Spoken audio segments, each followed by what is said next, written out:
먼저 제일 처음에 좀 살펴볼 주제는 이런 거예요. 세상이 창조되었다고요? 어떻게 하나요? 이런 주제에 대해서 좀 살펴봤으면 좋겠습니다. 우리가 종종 이런 이야기를 듣습니다. 기독교에서는 하나님이 세상을 창조하셨다고 말하잖아요. 그걸 어떻게 믿을 수 있죠? 창조의 증거라도 있나요? 어떻게 창조했다고 믿을 수 있나요? 인간이 지어낸 이야기가 아닌가요? 창조되었다는 생각은 비과학적인 것 같으세요. 이런 이야기를 많이 하죠. 우리는 분명히 기독교는 창조주 하나님에 대해서 고백을 하고 믿습니다. 근데 사실상 사람들이 그렇다는 거죠. 야, 네가 창조된 거 어떻게 알아? 가봤어? 어떻게 믿는 거야? 그리고 창조란 건 기독교인 지어낸 이야기 아니야? 너무 비과학적이야. 이런 얘기를 우리가 종종 듣습니다. 그렇다면 우리는 창조주 하나님을 믿는데 창조되었다는 거 어떻게 알 수 있을까요? 이 세상이 창조됐다는 사실을 우리가 어떻게 알 수 있을까요? 우선 먼저 첫 번째로 우리가 창조되었던 걸 알 수 있는 이유 중에 하나는 뭐냐면 우주의 시작점이 있다는 것입니다. 다르게 표현하면 우주는 어느 한 시점에서 시작되었다는 거죠. 한때 20세기 초까지만 해도 뭐에 대한 믿음이 있었냐면 영원한 우주에 대한 믿음이 있었어요. 이 우주는 어떻다는 거예요? 영원 전부터 존재했다는 거예요. 그래서 기독교인들이 이 세상이 창조되었다, 우주가 어느 시점에 생겨났다, 이런 이야기를 하면 이것은 지어낸 얘기, 신화라고 봤어요. 기독교인이 만들어낸 신화가 아니냐, 이 우주는 영원 전부터 영원까지 있어 왔다 라고 생각을 했어요. 그런데 오늘날 과학자들은 무엇을 고백합니까? 스티븐 호킹이라는 물리학자이자 천체 물리학자는 있어요. 스티븐 호킹이 이런 이야기를 했습니다. 이제는 누구나 다 믿다시피 하는 일이지만 우주와 시간 자체가 빅뱅에서 시작되었습니다. 뭐냐면 빅뱅 이론이 나왔어요. 그건 뭐냐면 약 150억 년 전에 우주에가 쾅 하는 터짐이 있었다는 거죠. 그래서 수많은 에너지가 한 점에서 쏟아져 나왔다는 거예요. 그러면서 이렇게 쾅 하고 터지면서 우주가 생겨났다. 폭발하면서 우주가 생겨났다는 이론. 이것이 빅뱅 이론이에요. 근데 오늘 대부분의 사람들은 이 빅뱅 이론을 믿습니다. 그래서 언제 이 빅뱅을 통해서 우주가, 지금 우리가 살고 있는 우주가 생겨났다는 거죠. 그런데 이 빅뱅 이론은 그동안 영원한 우주를 믿던 사람들에게, 무신론자들에겐 악몽과 같은 이야기예요. 그 사람들이 계속 주장했던 게 그거죠. 우주는 영원 전부터 있을 것이다. 이게 과학적으로 증명된 거다. 그런데 현대 과학이 발전하면서 뭐가 생겼어요? 우주가 영원 전부터 있었던 게 아니라 어느 시점부터 생겨났다는 거예요. 그러니까 영원한 우주를 믿고 있던 사람들에게는 악몽인 거죠. 물론 우주가 어느 특정 시점에서 생겨났다는 것이 곧 창조의 증거가 될 수는 없습니다. 과학은 우주의 시작점으로 우리에게 데려가지만 이것이 어떻게 생겨났는지는 말해주지 않아요. 그래서 세상 사람들 뭐라고 이야기해요? 우연히 우주가 생겨났다는 거죠. 그런데 우리가 생각해보면 여러분이 집에서 이렇게 거실에서 있었다고 생각해 봅시다. 근데 갑자기 안방에서 펑 하고 소리가 났어요. 뭐 갑자기 터졌어요. 그러면 우연히 터졌다고 생각하겠습니까? 아니면 누가 의도적으로 소리를 냈다고 생각하겠습니까? 여러분이 잠을 잤어요. 잠을 자고 아침에 일어났더니만 기분 좋다 하고 아침에 딱 나갔어요. 집 밖에 나갔어요. 그런데 집 앞에 쓰레기가 막 쌓여 있는 거예요. 그러면 우연히 바람이 불어와서 여기 쓰레기가 쌓였나 보다 생각하겠어요? 아니면 누군가 쓰레기를 버렸다고 생각하겠어요? 이 우주가 어느 시점에 생겨났다는 거예요. 과거엔 영원한 우주가 있었고 창조는 거짓말이다, 신화다 이야기했어요. 그런데 오늘날 대부분의 과학자는 우주가 어느 시점에 생겨났다는 거예요. 그럼 이 우주가 왜 생겨났냐는 거예요. 우연히 생겨났을까요? 아니면 누가 만들었을까요? 뭘 믿는 게 더 합리적이냐는 거예요. 뿐만 아니라 우주는 시작점이 있습니다. 뿐만 아니라 우주는 뭐예요? 매우 정교해요. 매우 정교해요. 무슨 얘기냐면 요즘 우주 탐사를 많이 합니다. 우주 탐사를 하면서 여러 가지 별들을 인간이 살펴보죠. 그런데 우주 탐사를 하면서 내린 결론이 있어요. 모든 별에 생명체가 존재할 수는 없다는 거예요. 예를 들면 그런 거예요. 목동 같은 데는 중력이 굉장히 셉니다. 그래서 목동에 가면 웬만한 사람들은 그냥 이렇게 캔처럼 찌그러져요. 중력이 너무 세갖고. 그러니까 생명체가 존재하기 위해서는 다양한 여건이 맞아야지만 생명체가 존재할 수 있는 거예요. 그래서 모든 별에 생명이 존재한다고 지금 보지 않습니다. 그런데 이건 단순히 생명체 문제만이 아니에요. 이 우주, 이 우주가 굉장히 정교하다는 거예요. 이 우주가 우주로서 존재하기 위해서는 다양한 요소들이 매우 정밀하게 맞지 않으면 이 우주가 존재 자체가 할 수가 없어요. 아까 스티븐 호킹 박사 이야기를 했잖아요. 그 박사가 계산을 했는데 뭐냐면 빅뱅을 일으키면서 우주가 탄생을 했어요. 그런데 이 빅뱅을 했을 때 우주가 폭발하는 폭발 속도가 있습니다. 그런데 이 폭발 속도가 예를 들어서 10의 19승분의 1초, 10의 19승분이면 10의 동그라미 19개예요. 이 초가 똑딱이잖아요. 이것을 10의 19승분의 1만큼 나눠서 요만큼 이 속도가 차이가 나도 빠르거나 느려도 이 우주는 지금의 우주의 모습을 할 수 없다는 거예요. 좀 복잡한 얘기일 수도 있겠죠. 그런데 과학자들이 연구하다 보니까 무엇을 연구했냐면 우주가 너무 정밀하고 복잡하다는 거예요. 정말 이렇게 복잡하고 정밀한 우주가 그러니까 한 가지라도 여러 가지 우주를 존재하기 위한 여러 가지 상수가 있는데 그중에 한 가지라도 틀어지면 이 우주가 존재할 수 없다는 거예요. 그렇다면 이렇게 복잡한 우주가 어떻게 생겨났을까요? 어떻게 이 우주가 이렇게 복잡한데 이 우주가 생겨났냐는 거예요. 세상 사람들 뭐라고 그래요? 이 우주가 우연히 생겨났다는 거예요. 그런데 정말 우연히 이렇게 복잡한 우주가 아주 정교한 우주가 정밀한 우주가 생겨날 수 있을까요? 그런 게 있어요. 뭐냐면 여러분 컵이 있죠. 여러분 컵을 땅에 떨어뜨리면 어떻게 됩니까? 컵을 땅에 떨어뜨리면 어떻게 돼요? 제가 지금 어려운 거 묻는 거 아니에요. 컵을 땅에 떨어뜨리면 어떻게 돼요? 컵이 깨지죠. 깨져요. 그럼 깨진 컵을 들어서 다시 땅에 떨어뜨리면 어떻게 됩니까? 다시 깨질까요? 아니면 뭉쳐서 컵이 될까요? 다시 깨져요. 100만 번 해도 깨져요.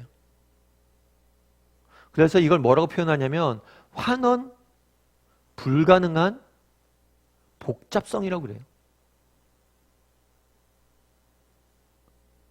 예를 들어서 우연히 이 우주가 이렇게 정밀하게 생겨났다라고 많은 사람들이 이야기하는데 우연히 이 모든 것이 생겨났다고 우연히 생명체가 생겨났고 우연히 뭐가 이렇게 복잡한 우주가 생겨났다고 생각하는데 우연을 통해서는 이렇게 복잡한 생명이 복잡한 물질이 복잡한 우주가 생겨날 수 있냐는 거예요. 이렇게 정밀한 우주가 생겨날 수 있냐는 거예요. 사실은 인간은 너무 우연하게 많은 것들을 이야기합니다.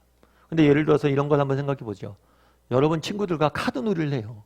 카드 놀이를 하는데 이 친구가 에이스가 4장이 한번 나왔어요. 그럼 우연히 나왔다고 생각할 수 있겠죠. 그런데 그 다음 판을 해도 에이스가 4장이 또 나왔어요. 그 다음 판도 똑같이 나왔어요. 그래서 16판이 똑같이 에이스 4장이 나왔다고 생각해 봅시다. 여러분 우연히 나왔다고 생각하겠어요? 우연히 나왔다고 생각하겠습니까? 우리가 시험을 봅니다. 아이들이 시험을 보면 우연히 정답을 찍어서 100점 맞을 확률이 있어요. 그런데 그런 게 실제로 일어납니까? 그 확률을 가지고 여러분 인생을 걸겠어요? 우리는 너무나 많은 것들을 우연에 이야기합니다. 우연히 됐다, 우연히. 그런데 정말 우연히 이렇게 복잡한 것들이 생겨났을까요? 그래서 앨런 샌디지라는 분은 이렇게 이야기합니다. 세상은 과학으로 설명할 수 없을 것만 설명할 수 있는 것보다 훨씬 복잡하다. 그런데 이 사실을 알려준 것이 바로 과학이었다. 나는 초자연적인 것을 통해서만 존재의 신비를 이해할 수 있었다. 이 세상이 너무 복잡하다는 거예요. 과학적 연구해 보니까 너무 복잡해요. 그래서 과학적으로 설명할 수 없을 만큼 복잡하다는 거예요. 그래서 그것들을 뭐예요? 초자연적인 신비를 통해서만 이해할 수 있다는 거예요. 이렇게 복잡한 세상이 우연히 나오지 않는다는 거죠.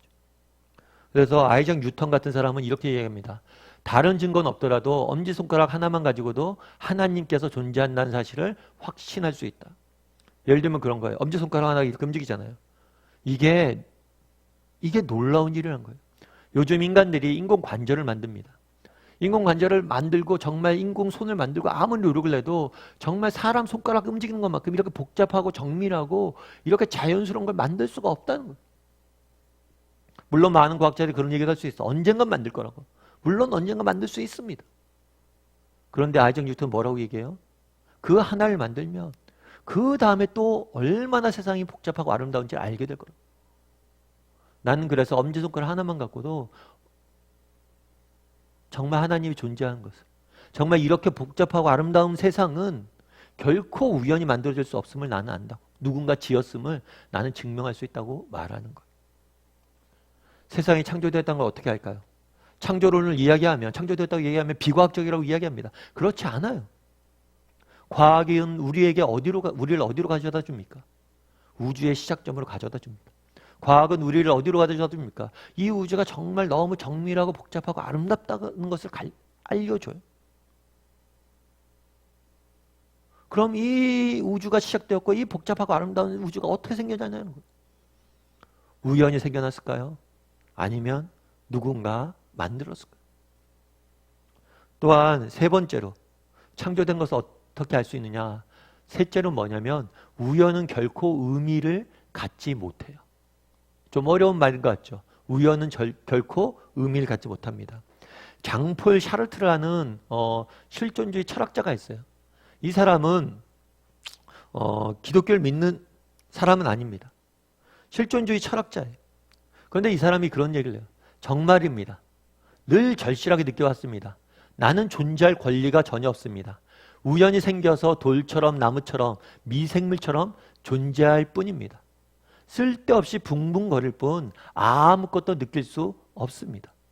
여기서 우리는 소중한 실존을 지키기 위해 먹고 마시고 있으며 거기에는 전혀 눈꽃만큼도 존재 이유가 없다고 생각하고 있습니다. 무슨 얘기를 한 거예요? 내가 인간인데 우연히 이 땅에서 우리가 태어났다면, 예를 들면 그런 거죠. 여기 책상이 있습니다. 책상이 여기 딱 있어요. 딱 있으면 우연히 책상이 있다고 생각해 봅시다. 우연히 있으면 이 책상을 어떻게 하면 돼요?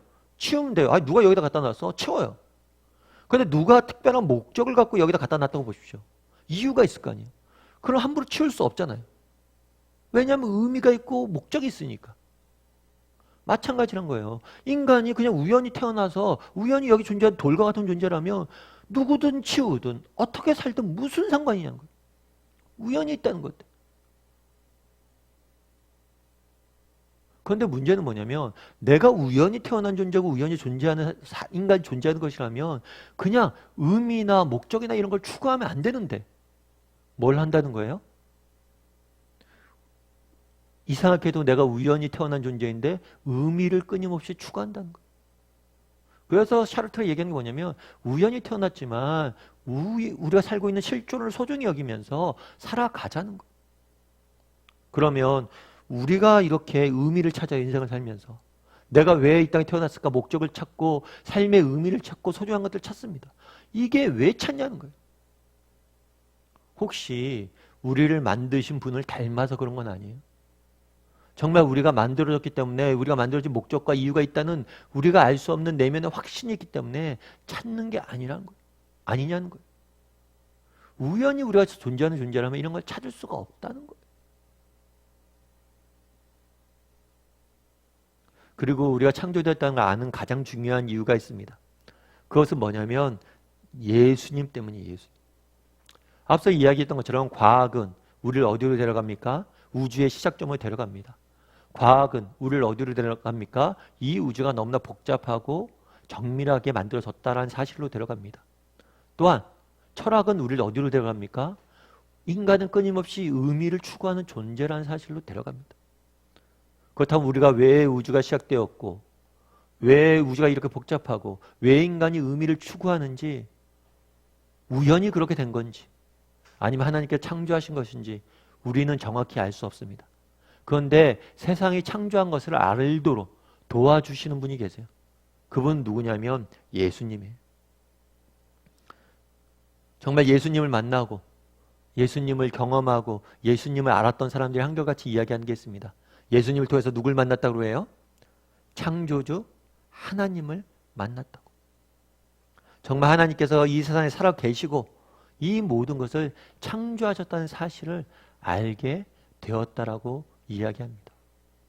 우리 기독교인들은 어떻게 세상이 창조되는지를 압니까? 예수님의 가르침을 통해서 알아요. 또한 어떻게 합니까? 성경의 가르침을 통해서 압니다. 성경이 뭐라고 얘기해요? 1장 1절에 태초에 하나님께서 천지를 창조하셨느니라. 그 말씀을 믿기 때문에 우리는 세상이 창조되었다는 걸 알아요. 그렇다면 왜 이 창조되었다는 것을 창조주 하나님을 만나고 아는 게 중요할까요? 왜냐하면 여기에 답이 있어요. 우리가 왜 이곳에 존재하며 우리가 무엇 때문에 살아가며 그리고 우리가 어떻게 살아야 될지에 대한 근본적인 해답은 이 창조주 하나님을 만날 때 우리는 누릴 수 있는 거예요. 그래서 성경은 제일 처음에 이야기하는 게 뭐예요? 태초에 하나님이 천지를 창조하셨다 밝히는 거예요. 우리 중에 혹시라도 정말 창조에 대해서 의문이 들고 정말 진짜 하나님이 세상을 창조하셨어요?